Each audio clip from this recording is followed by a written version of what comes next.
Ganap nga ito kahapon. So magluluto nga ako ng chop suey. So bago ang lahat, ilalaga ko nga muna itong itlog ng pugo dahil ilalahok ko nga yan mamaya sa aking lulutuin na chop suey. At habang nilalaga ko nga yung itlog ng pugo, ay mag-uumpisa na akong magluto dito sa kabilang kawali.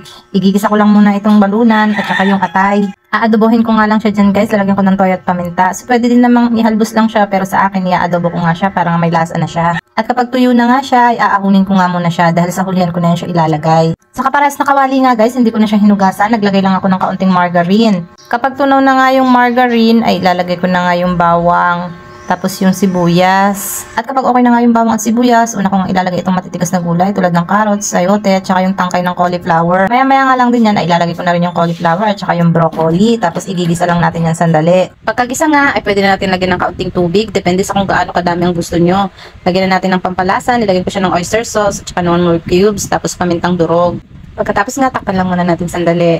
Pakukuloyin lang natin ng isang kulo. Pagkatapos, ilalagay na natin dyan yung pinakahuling gulay na ating ilalagay. Yung pechay bagyo at saka yung konting repolyo. Tapos, hahaluin lang natin konti. Tapos, maya-maya nga yan, ay ilalagay na nga natin itong pampalapot na cornstarch. Tansyahin nyo lang guys yung ilalagay yung cornstarch kasi pangit naman kapag sobrang lapot na.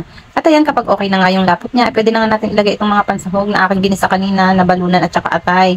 Haluin lang ng kaunti. Pagkatapos ilagay na nga natin itong pugo. At ayan, pwede nang patayin yung gasol niyan guys. Tapos luto na ang ating chop suey. So marami namang version ng pagluluto ng chop suey guys. So yan ang aking version for today's video. So that's it. Thank you!